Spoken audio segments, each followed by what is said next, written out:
திருச்செந்தூர்னு சொன்னாலே நமக்கு எல்லாம் ஞாபகம் வருது. ஒன்று கடற்கரை, அப்புறம் அங்கே அருள் தர முருகன். இந்த திருச்செந்தூரில் முருகர் அவரோட வேளால் ஒரு கிணறு ஒன்றை உருவாக்கியிருக்காருன்ட்டு எத்தனை பேத்துக்கு தெரியும்? திருச்செந்தூரில் முருகர் வாழ்க்கையில் முக்கியமான நிகழ்வு நடந்த இடமா பார்க்கப்படுது. தேவர்களுக்கும் அசுரர்களுக்கும் 6 நாளாக போர் நடந்திருக்கு.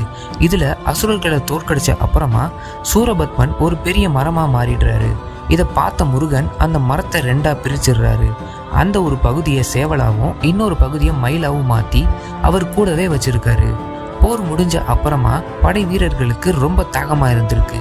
இதை பார்த்த முருகன் அவரோட வேளால ஒரு கிணறு ஒன்றை உருவாக்குறாரு. அதுதான் இப்போ திருச்செந்தூர்ல இருக்க 4 கிணறா பார்க்கப்படுது. இந்த கிணத்தோட சிறப்பு என்னன்னா, கடற்கரையில இருந்து 10 அடி தூரம் தான் இருக்கு. ஆனால் இந்த தண்ணி நல்ல தெளிவாகவும் குடிச்சா உப்புத்தன்மை இல்லாததாகவும் இருக்கும். நீங்கள் இந்த தண்ணியை குடிச்சிருந்தா கமெண்ட்ஸில் சொல்லிட்டு அப்படியே நம்ம சேனலையும் சப்ஸ்கிரைப் பண்ணிடுங்க.